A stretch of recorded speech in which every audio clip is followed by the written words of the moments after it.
Well, I think we should say welcome to the 33rd Legislative District Town Hall meeting. I'm sorry, I was hello. I was talking without being unmuted. This is a live event. Please accept my apologies, and we're going to get started now. Good evening, and welcome to this 33rd Legislative District Virtual Town Hall with your state legislators, Senator Karen Keiser, and Representatives Tina Orwall and Mia Gregerson. The 33rd Legislative District covers part of South King County and Kent, SeaTac, Burien, Normandy Park, Des Moines, and Renton. My name is Lily, and I will be moderating this event. Thank you for taking the time to join us. So let's get started. Here are your legislators with some opening remarks. Representative Gregerson, would you like to go first? Thank you, Lilia. It's great to be here tonight. The only thing I wish it could be is being in person. So just short of that, I hope everyone's staying cool. And it's been great to be out of session now for about a month and a half.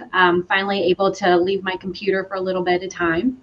But I'm excited to say that we finished session on time. I think it's 4 years in a row now we've done that. So something to be very proud of, something that hasn't happened for many, many decades. And with that, we had a huge budget. As a vice chair of appropriations, I'm excited to talk a little bit about what we funded in the budget today. It's the largest in history. I think it's 1,100 pages, thanks to the federal government and sending us quite a few billions of dollars in ARPA dollars and federal funding to help us recover from COVID. And then I'm also excited to talk a little bit about the voting, all of our different access to voting. You're seeing on the federal level a lot of conversations, and Washington State has been a lead in that.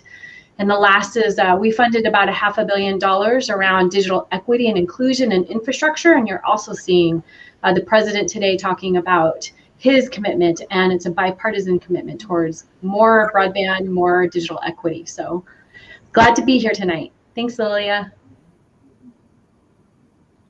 Representative Orwall? Thank you, Lilia. It's an honor to be here tonight and to serve in Olympia. Thank you for joining us. I'm really proud of our session. I have amazing colleagues. I want to thank them. They all did great work. We really had a strong focus on, how do we recover from the pandemic? How do we support families and struggling businesses? How do we address behavioral health issues? I'll talk a little bit tonight about 988, which will be a 3-digit behavioral health line to help families. And so, again, I know it's been a very tough year. I hope you are safe and healthy. I know we're going into a weekend of record heat, and so we probably will talk about that a little bit of how to stay safe. But thank you for joining us tonight. I look forward to your questions. Senator, it's your turn. Thank you, Lilia, and thank you all for tuning in and joining us for this conversation tonight. I just want to say a few words. I've been in the legislature a while. This was the most extraordinary session I have ever participated in, not only because it was entirely virtual, which meant we were on Zoom and Microsoft Teams virtually 12 hours a day during session.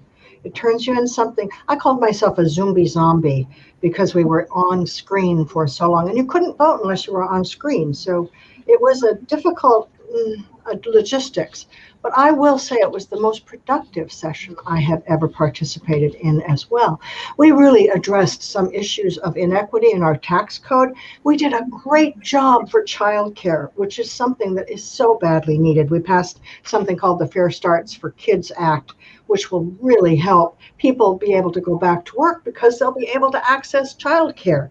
I, as chair of the Labor and Commerce and Travel Affairs Committee, was thrilled to be able to get a whole lot of worker protections, especially for essential workers, passed into law this year as well. So, as I said, it was a historic session. And I don't need to go on and on because I could, but you would all sort of fade away. So let's just open the door to questions, and we'll try and respond as best we can. Okay, before we get started, let me just tell those of you who have not had an event with us before how this works. We sent out an invite with a link to SurveyMonkey to collect questions. So we have those questions that we are going to be using, but we'll also be taking questions that we see in the comment section on Facebook and on YouTube. So if you have a burning question, please get to your keyboard and type it out in the comment section.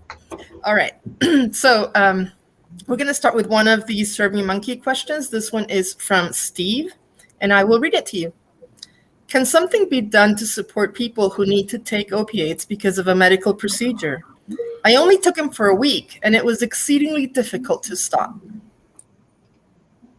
I tell you, opioids are very dangerous. And for several years, the drug companies were telling doctors that these were safe for people and go ahead and prescribe them for all kinds of pain issues. And all kinds of people became hooked. And that's why we have what's called an opioid epidemic. To come off of an opioid addiction, you really need medical care. You can't, it's really, really difficult to go it alone, to go cold turkey.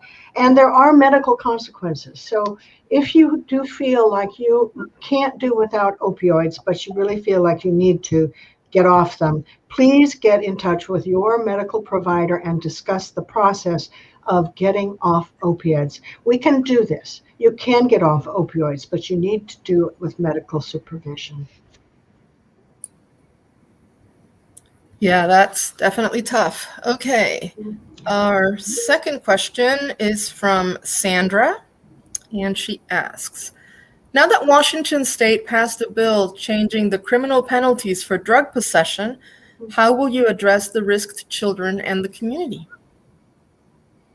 Well, I'll jump in first on that. I appreciate you worrying about children and our safety. You know, that's a top priority for all of us.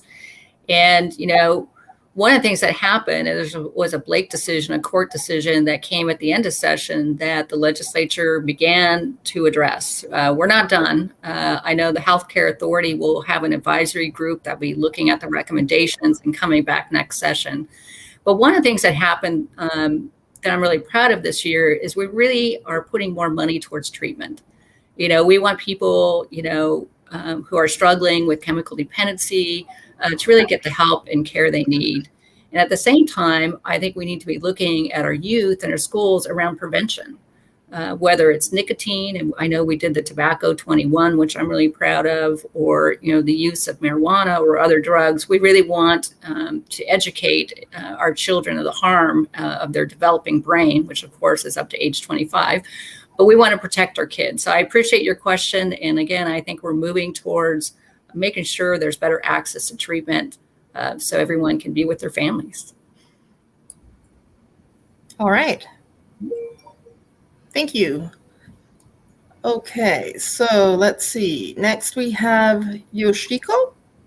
And she says, after an impressive session addressing police accountability, what are your next priorities regarding policing? Well, I think we could all jump into this one. I serve on public safety and civil rights and judiciary, and a lot of those bills came through. And I just want to acknowledge the incredible work of my colleagues who really took the lead, especially in South King County. We had 3 legislators, Representative Johnson, Representative Entenman, and Representative Ty, who all really were champions on this. You know, some of these are going to take some time to implement. We have the Criminal Justice Training Commission who will be setting up protocols and training. So we're going to have some implementation time to really get like the use of excessive force and the standards in place. The other thing, and is a priority, is what are the responses that really don't require officers? And one of the things that you'll hear about tonight is the 988. Right? When someone's having a behavioral health crisis, there are other models of responding, again, of trained clinicians or peers and other ways of responding. And again, I think that's part of the reform of the system. There'll probably be more work ahead, and we will look to our champions as they're implementing and looking at next steps. And just on the community level, I'd like to add, you know, our local police agencies led by the Des Moines Police Department with Ken Thomas there, were able to get a grant to institute entire South King County process where we have social workers now on station at our Valley communities 911 center. So if the call is in not a violent call, but a behavioral health or mental health, or just a person in distress situation, we can work with all of our police agencies. They've all signed on to this in Valley City's communications, and they will have a social worker dispatched along with the police officer. And that is such a positive direction to go. Yes, all our cities were on board and really proud. I was proud to share that with Chief Thomas. And I do think the state will continue to fund those type of models. Mm-hmm.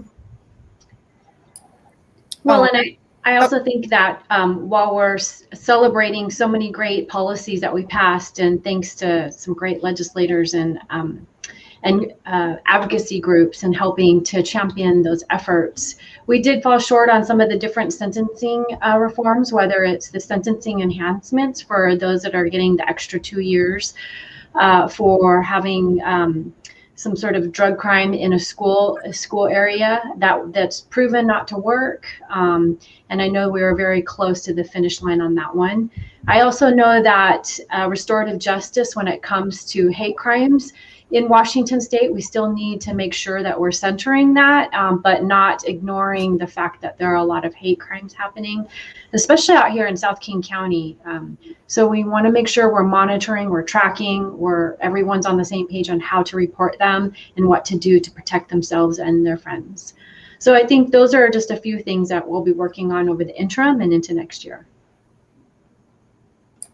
All right, thank you. We have a live question from Elizabeth, and she asks, there's a hospital bed shortage for mental health in Washington State. What are you currently doing this year to alleviate that shortage? That's a great question. Representative Chop has really done a lot of leadership in this area, working with University of Washington, and there's been a fair amount of capital budget investments, which is greatly going to expand, especially in King County, our beds. Again, I think that's one area. We're also looking at how we have more crisis centers and services in the community, everything we can do to really get people the care they need. Okay, next we have another online question. This one is from Tessa. And Tessa says, as a small business owner, I appreciate the help to keep unemployment tax rates from skyrocketing this year. But what else are you doing to help businesses that were hit hard? I was very concerned that because we had such a huge spike in unemployment when the pandemic hit, that the premiums, which are adjusted depending on how many people are laid off or lose their jobs, would be going through the roof for business all across the country, all across the state. So I worked very hard, and we were able to get more than $2 billion in premium relief for businesses, mostly small businesses in those communities and industry areas which were hardest hit. You know, Costco didn't need help. Amazon didn't need help, but our small restaurants needed help. Our small retailers needed help. Arts and performance venues were in trouble. All kinds of different gymnastics and physical fitness centers were closed. So we were able to target that premium relief in the two bills that we were able to pass. And I have to tell you, it's working. But in addition, we had through our State Department of Commerce several small business grants. In fact, I believe we appropriated almost $250 million to those small business grants. Now the grants are pretty much done, but there are still several business assistance programs that you can contact the Department of Commerce about if you need to get up and running again, and they can be very helpful to you. I think on top of that, we also invested over $400 million towards our childcare centers to keep them open, and that's directly infusing dollars into our small business, our businesses. We also invested over $140 million in our food economy. So again, making sure that our very smallest food entrepreneurs are keeping up, and then our farmers and everything in between. So I think that those are some additional things that we're doing to invest. Okay. Next, we have a question from Sarah. Weren't you working on a right to repair bill for older devices? That was such a great idea. What happened? Well, while we're a very tech-friendly state, we also have a lot of power in the state when it comes to moving something like this. There are 25 other states considering right to repair bill, so I think that this is an issue that we'll continue to talk about, and I know the chair of the committee is committed to working on this during the interim. So I appreciate your interest in this. Stay tuned, and I think we'll continue to be working on it. It is a bipartisan bill, and it definitely is a rural issue, not just a suburban urban issue. Okay, let's see. We are struggling with some of our feeds. Apparently, Facebook is having trouble, so we don't have as many people on the feed as we were hoping. So those of you who are watching us or listening to us and you have a question, please go ahead and ask. And we just dropped Representative Gregerson. I don't know what happened. Okay. Oh, hopefully she will come back. wow. I tell you, live events, tech. Okay. This is why we need right to repair. See, okay. And it's the right to repair bill that caused that trouble. I bet you I know who pulled the plug. Okay. Oh my goodness. All right. So let's see. Jesse has a question on vaccines. Do you plan to mandate vaccines or shut things back down when variants become an issue? Or do you believe in freedom and our right to make our own health and medical decisions? She's back. Welcome back, Representative. Jesse, as you know, we do not have any mandate for the coronavirus vaccine. And I don't see one, at least in terms of state government, in the future. However, more and more employers are beginning to impose a mandate for employees. So if workers who really want to go back to their jobs need to take a vaccine to be able to return to the workplace, that will be their decision to make, because employers do have a legal right to have mandates for vaccines for their employees. And I do think that it's obvious at this point that the only people that are dying from coronavirus now are people who are unvaccinated. And sadly, people are still dying from coronavirus. And I am concerned about the Delta variant going off in a kind of explosive way in those states where we have very low vaccination rates. And that is not Washington State, thank goodness. But viruses don't know borders. They go over borders. And when a variant takes off in, say, a place like Wyoming or Montana with very low vaccination rates, it could mutate again. And another mutation could be dangerous even if you are vaccinated. Viruses are very dangerous, and we need to be very careful. This is serious. This is not an issue of wearing a mask or not. This is an issue of will you and your family be healthy, or will you be subject to really serious illness and maybe death without protections? All right. We have a question here from Susan on the feed, and she says, please tell us how the 988 line will work to protect callers with behavioral health issues. Great. Well, I will take that question. Thank you, Susan.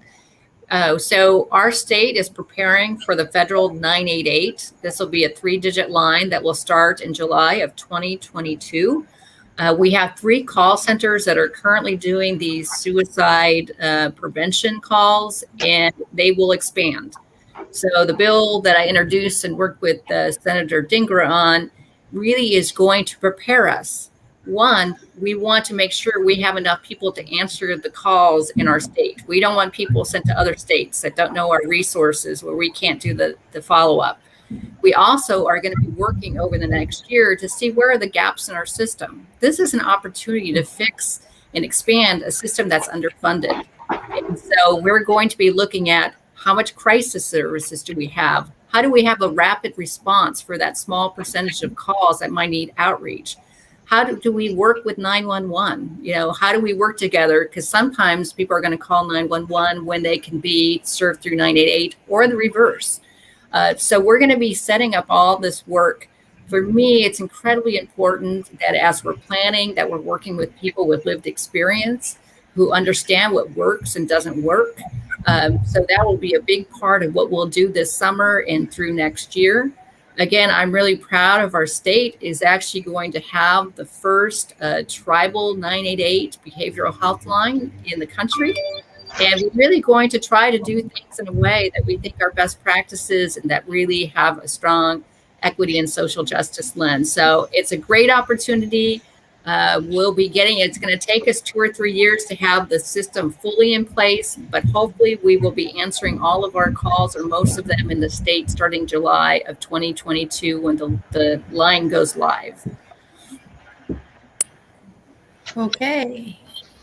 Next, we have Rick, and he asks, what is your position on the rent moratorium? I had 2 people not affected by COVID who have not paid rent since last March.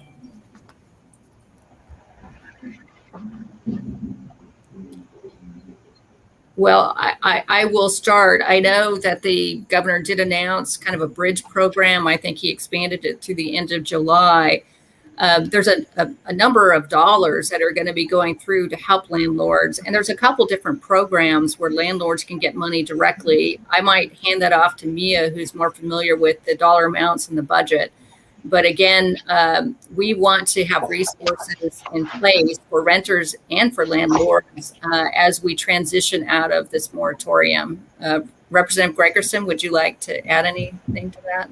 Sure. Thanks, Tina. So in the budget, we allocated basically $1 billion, and that out of that $1 billion, most of it goes directly to landlords, both large and small, to get access to those rental subsidies. And so with that, we also know that folks that are in that housing also will need some sort of support, whether it's through maybe an office that will help with public defense to ensure that their rights are being upheld. So there are some dollars there to ensure that there's an element of fairness. And so again, we know that this is a public health crisis already with the amount of homelessness, and that ensuring that there's some sort of promissory note to these landlords to ensure that they will get the back rent, I think is really helping to make sure that the conversation stays open and transparent, so we can continue to put the funds in keeping people housed. And I've been working with some people about this as well, Rick, and I understand that under the program that we funded, a landlord can apply for a direct subsidy for covering the rent that is foregone when people are not paying rent, but it only pays for 80% of the rent. But at the same time, you don't have to take that 80%, and then the issue of eviction can be, once the moratorium is lifted, the issue of eviction can be pursued.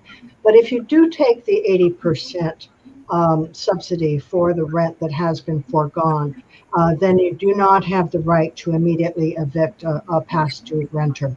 So that's the current status of the rental assistance program. And you can apply through the counties. The assistance to landlords is directed through each county. In our case, it would be King County. So contact King County if you're interested in the 80% reimbursement for the lost rent that you haven't received from the 2 people that are apparently in your apartment. And part of the portfolio also to help people recover from the COVID related is we also invested $100 million into utility support, utility assistance. So another way for us to connect with people where they live to help them work their way out of debt. So hopefully that will also help have people find out how to get resources to connect with their landlord and others to make sure that their rent is being paid. Okay, thank you. We have a question. We're also getting questions like through email. And so if people want to send questions through email, that is also another option.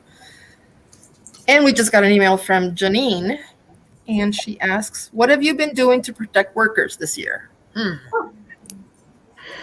Janine, thanks for that question. I tell you, we had a most wonderful session for working people this year.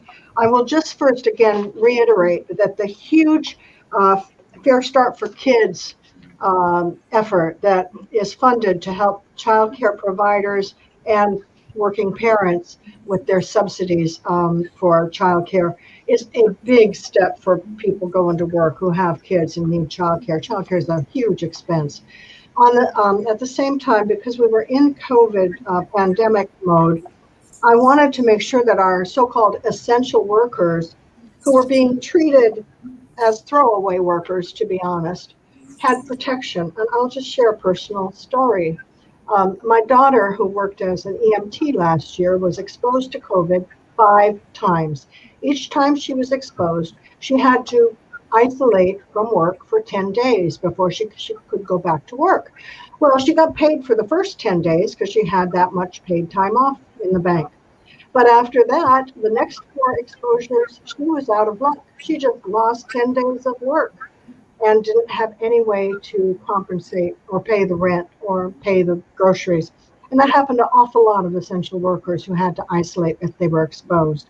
So we put in place a backstop for essential workers so that if they're exposed or become ill, they would be covered by workers' compensation, which pays time lost, that partial wage replacement, as well as medical care.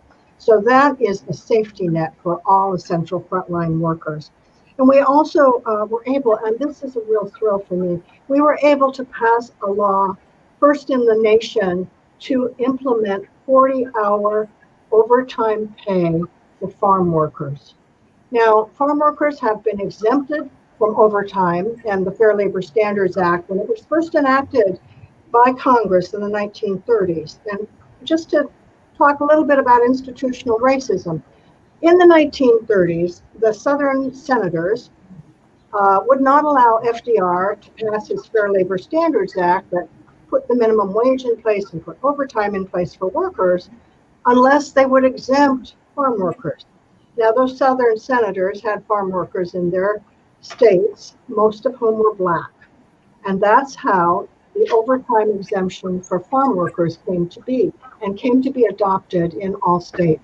Washington State will be the first state to provide overtime pay at 40 hours a week for all farm workers. And I'm just so thrilled that the legislature was able to pass that this year.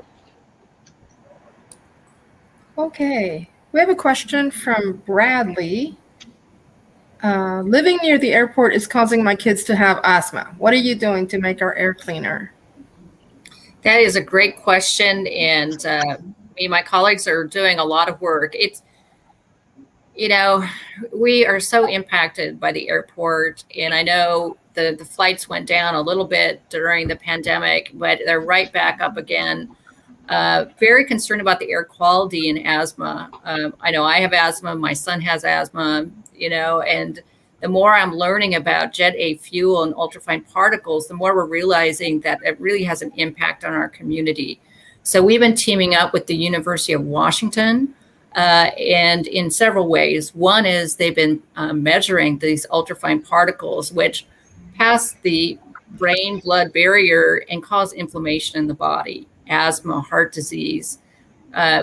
And so they've been able to actually look at the footprints of the airport around flights coming in and out and can show that they're actually very concentrated. They're also starting to look at indoor air quality. And so we worked really closely with Federal Way and Highline school districts, and they'll be putting in air purifiers to look at how effective they can be to reduce indoor levels. And again, there's a lot of HVAC systems in the schools, but we want to make sure we have the top of the line to actually reduce this exposure. That's a start, but we really, we have noise mitigation, which still, I think, we're trying to get homes repaired, but we need mitigation around air quality. Look at this, how hot it's going to be this weekend. We're in a community where it's not easy to open our doors and windows, right? And so should we have, air conditioning in addition to air purification? So there's a lot of work to be done. I'm really proud that we're working really closely with community activists, all levels of government, including our congressional staff. We just had an airport solution summit last weekend. We'll be doing another one in July where we're looking at the best practices around the country and in Europe. So I want to also do a shout out to Senator Keiser, who has really been helping lead the siting of another airport. And I will hand it off to you, Senator. Well, we do have a long-term strategy of developing another commercial airport. So we take the increasing traffic out of SeaTac and divert it to a different airport. In addition, we are working on new fuels. Jet fuel currently is a petroleum-based fuel, and that is what is creating these ultrafine particles that are so toxic to people and to children. And we're going to have to do this industry-wide, because planes come in from all over the world, not just based here in Washington State. So we are working with Congressman Adam Smith, who's been very helpful to let's get this whole industry up to a better level of environmental stewardship. This is not just a SeaTac issue. This is a global issue. The pollution from jet fuels is global, and it's part of greenhouse gases and climate change. So we need to do this at the global area as well as the local area. Okay, there is a question in the feed from Najma, I hope I'm pronouncing that correctly, who is having trouble with an unemployment claim. So maybe you can just, tell her to contact your offices and your LAs can help through the process. Is that correct? Yes. Yes, we can help with individual claimants assistance. So contact us by email, Najma, and give us your claim number. I like to also know who your employer is and what the problem is, and we can escalate your claim. Yes. Okay. And then we have a question from Joyce. What help is available for seniors who own their own home, but wages have been affected by COVID-19? Well, again, I just think it's so important that we do everything we can to keep people in their homes. And so we have the Foreclosure Fairness Program, which is trying to provide housing counseling that helps seniors or anyone kind of manage if they're struggling with their debts. We expanded the program to help people with property taxes that are maybe feeling overwhelmed. But again, these resources are available. There's information our offices can send out to you. But again, we want to make sure everyone, including our seniors, stay in their home. And we know there's a lot of pressure right now with maybe limited income and in the COVID as well. So we're happy to connect you to those resources. And do also consider applying for the Senior Property Tax Relief Program.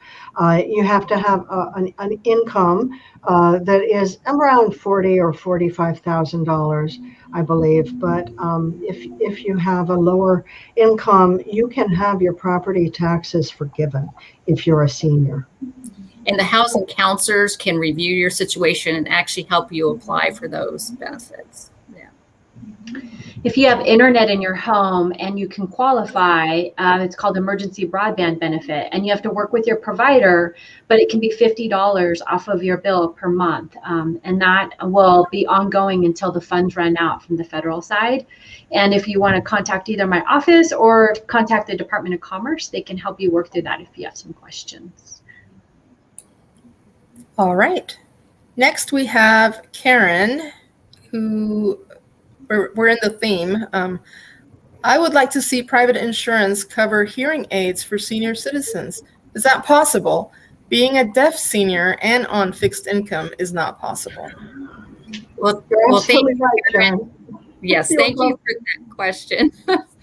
And one of the things, and I want to recognize Representative Emily Wicks, is that we did a budget proviso so our state can look at three things: the cost of hearing devices for children under the age of 8, hearing devices for children under the age of 18, and for adults.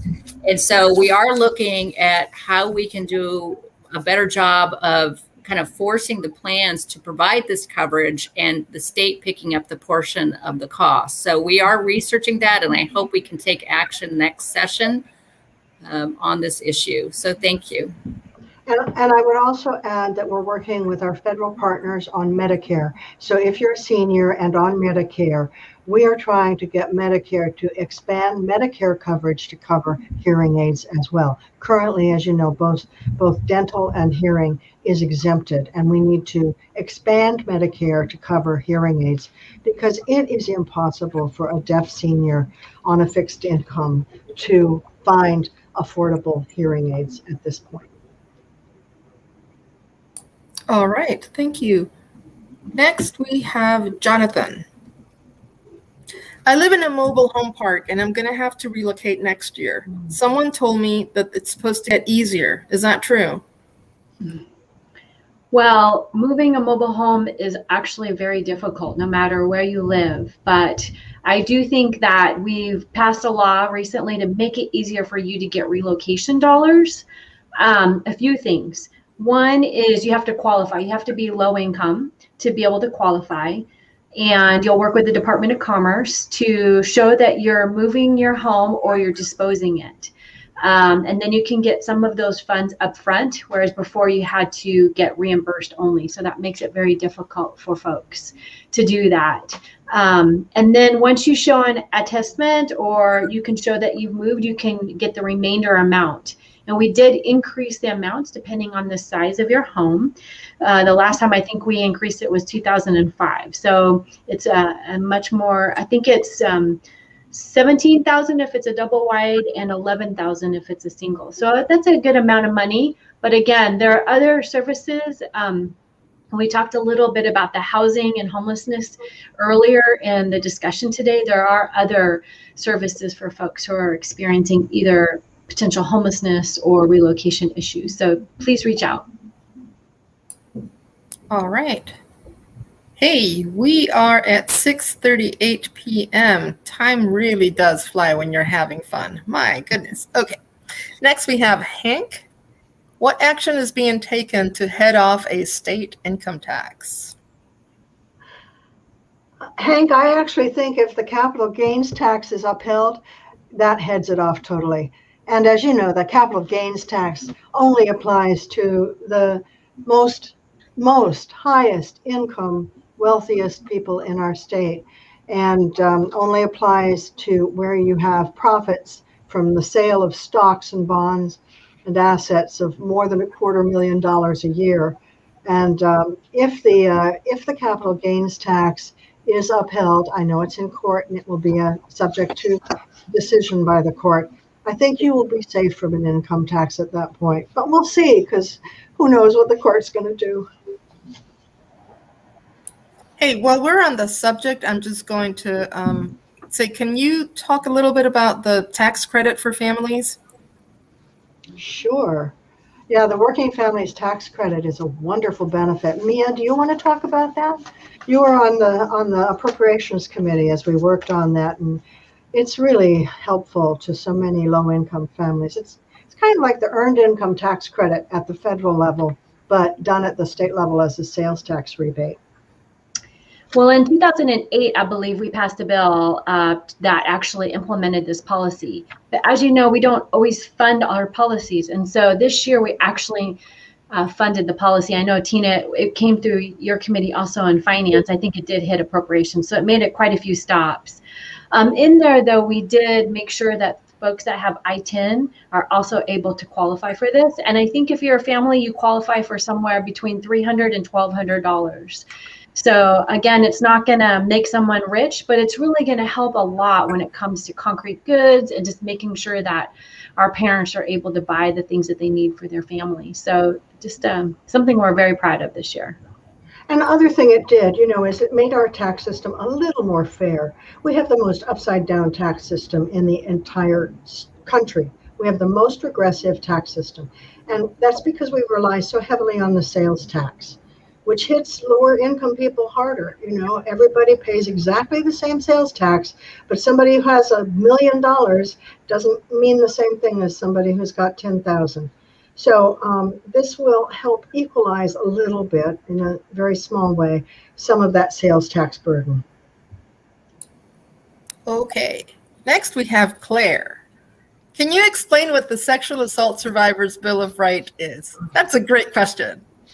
Happy to. Thank you, Claire, for that. I'm really proud of the work we've done in this area. It's something I've worked on a number of years. The Survivor Bill of Rights, they actually did one at the federal level, and we wanted to do one at the state level. And I worked with Keiser, the King County Sexual Assault Center, as well as many survivors. And we have a right of action. So if you don't feel that rights we've established are being followed, you actually can go to court and have it reviewed. But, there are fundamental things like to write to a community-based advocate that can be with you during the whole process, from the hospital to the courts to if you're meeting with law enforcement, the right to an interpreter, the right to materials that you would have to know how you can get reimbursed for your medical cost.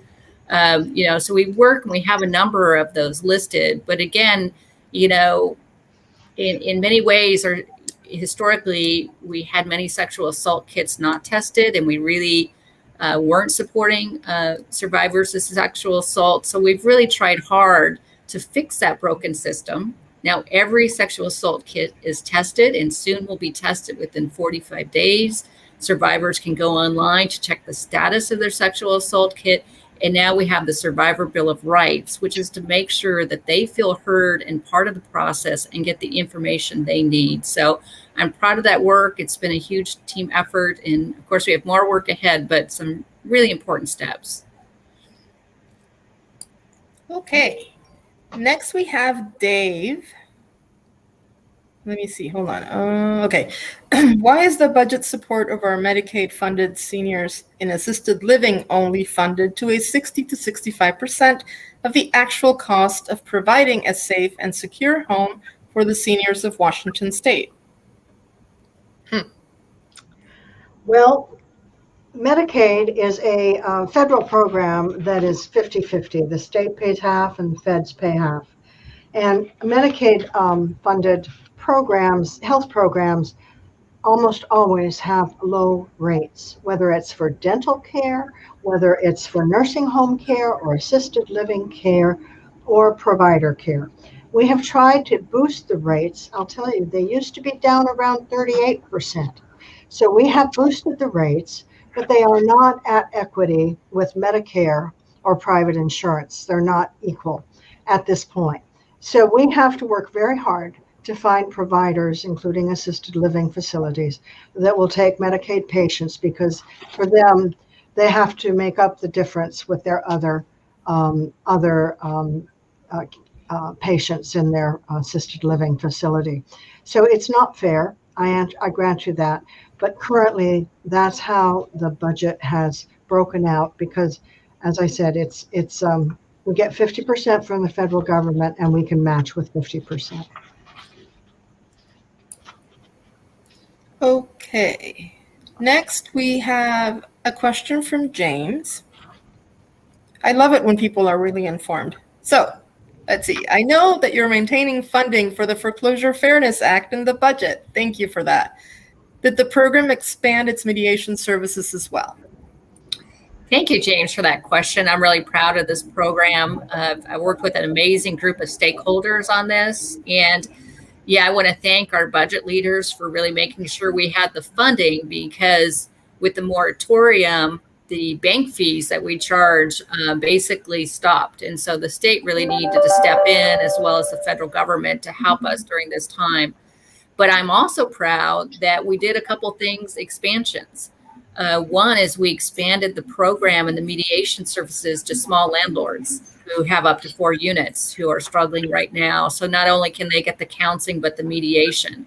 We also have an outreach team that really is making sure we're reaching communities with information about how to access this program, including communities of color, making sure the materials are available in multiple languages. So we're really trying to get the word out about this program, especially areas that are very hard hit. So thank you. And again, that service is available, the counseling at no cost for anyone in the state who's struggling. And the mediation has a small payment that is paid by the bank, and I think it's $300 to do the mediation services. But we do know that people that go through that program, about 80% have a positive outcome. So we're really proud and we're really glad that it got expanded. Okay, so we are nearing the end of this call for 13 minutes. And we're going to do something a little bit different because, sometimes we end these calls and there is a whole bunch of information that's still floating. And so one of the things that I think would be beneficial is for you guys to talk about some bills or some budget investments that we have not covered. Maybe some district projects in the capital or the transportation budget that are, important for the community. Something like that we have not covered yet and that you are excited about. So who wants to start? Well, I'll be happy to start with some policy bills that we haven't talked about, but that are really important. We did an amazing job this last year on climate change and environmental resiliency, which we've been working on for years, and it's been a tough needle to thread. But this year we were able to pass a cap and invest program for our climate, and also a low fuel standard for our climate. And we also had our colleague Mona Das get her bill on styrofoam packaging passed. So we had some real progress on making forward progress on climate change, climate action, and resiliency. We also increased, by the way, significantly funding for wildfire firefighting. In the healthcare arena, we passed a really innovative legislation to have our state look at linking up with California or other states to produce and distribute our own generic drugs. And it is a way around the pharmaceutical companies that have had such a lock on so many generic drugs and have not been very price conscious about them. I was also able to pass a bill which I called Health Equity Zones, which will provide focused grassroots services and coordination with our local communities where there's a health disproportional outcome based on race. And we have so many hotspots in South King County, especially where we've seen that the COVID vaccination rate has been low.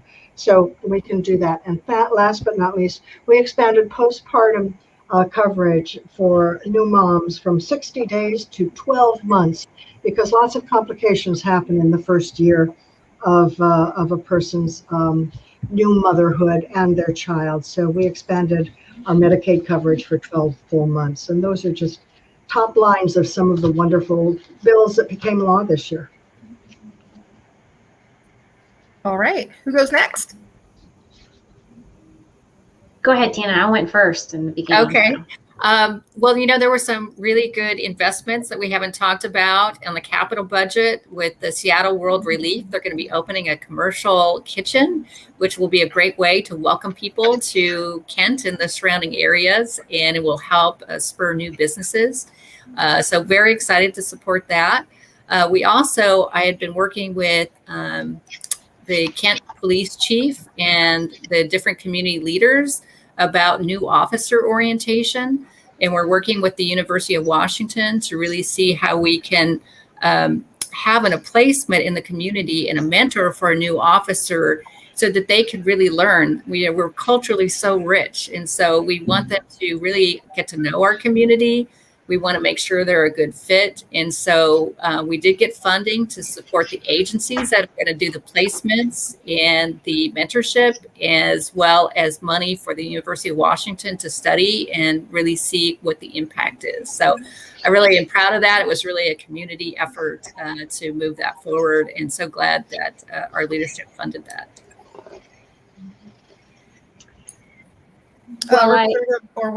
Sorry. Can you talk a little bit about 18-plus-year-old minors and foster care? Because that was a question that someone had earlier, and I hadn't seen it until just now. Oh, okay. So one thing I'm really proud of our state is there's been a number of legislation that has moved the services that foster youth get from 18 to 21. And, I can't even imagine how hard of a time this has been for our foster youth. It's a hard time for all young adults. And so we've been trying to really be conscious to keep them on medical services till they're 25. We have the Mockingbird Society really that is working with this best practice model, which are these hubs that provide services to the families supporting foster youth. One of the things I'm really proud that we did and I did with my colleagues is with the ANEW, which is a pre-apprenticeship program in Kent. We are putting youth slots up this summer and next summer, and we're going to prioritize foster youth. Again, it's a great opportunity for those that want to go into the trades and that actually will be paid positions in the summer. We know all of our youth are struggling a little bit to find employment. So it's so important that we have those opportunities like apprenticeships in different places where they can get work experience. All right, Representative Gregerson, what were your favorite highlights? Thanks, Lilia. Well, because the federal government did release dollars to us very late in session, we were in a frenzy to really make sure that we spent that money responsibly. And it was within the framework of COVID related. But again, recognizing that it has to be one-time funding. This isn't to start new programs, but to really get resources into people's pockets. And with that, we increased TANF to 15%. We expanded the Housing Essentials and Needs program. So we looked at the caseload and knew that people were staying on the caseload longer. And we were able to fund that. We funded a diaper bank. So basically, so many people need support in diapers. That's been a real hot ticket item. And again, I talked a little bit about funding anti-hunger efforts and ensuring that whether it's our elders and our seniors in the rural areas of Washington or here in suburban South King County, people were getting access to dollars right away. And USDA had a food box, and they were going to end that. So we were able to implement a Washington State emergency food box program with that. We all know that we're going to face some of the hottest days in history in a row. And so we also were able to ensure that we have resiliency grants for, I toured the Carpenito brothers farm today, and, everybody's worried about the spinach that's going to die. And so we need to make sure that we're supporting our farms where they are to keep that produce going. That's such a huge component of our local economy. And I guess just to say, we're all working very hard, even though we're in interim and our doors are always open, at least virtually. We have legislative phones and emails, and please connect with us so we can do our very best to serve you from where we are. Thanks, Lilia. Yeah.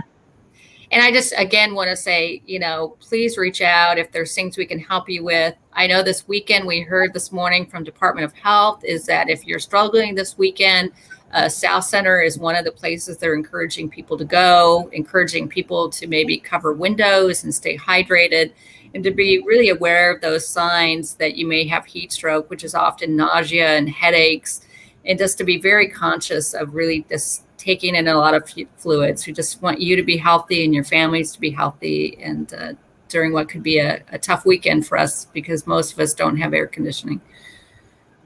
Yeah, and if you have, pets, be sure to have lots of water. And, dogs, they don't have shoes or boots. So if the ground is really hot, they do feel it. Right. And please, everybody, remember, cars become hot boxes. The minute you leave, even just for a minute or two, they become intolerably hot. If you have a pet in your car or a child left in your car, they become incredibly dangerous, incredibly fast in this high heat we're expecting. So please be extra cautious about who's sharing your vehicle when you're going around town, and please be careful.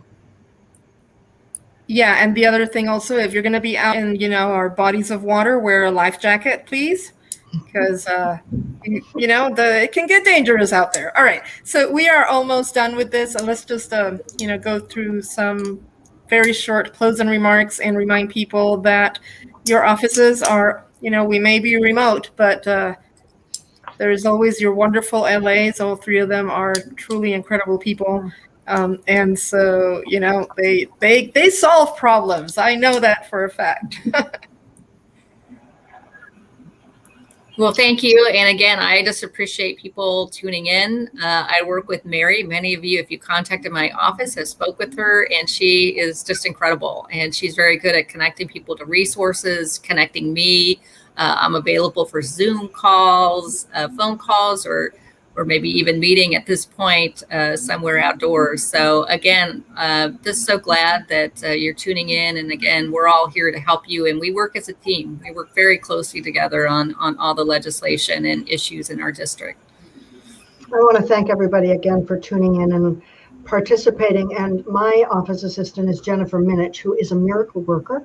I fully recognize that because she gets stuff done I would never have been able to even begin to do. So if you have an issue, do not hesitate to contact my office as well. I will say this, it appears, you never know with Congress, but it appears there may actually be an infrastructure bill passed, bipartisan infrastructure bill.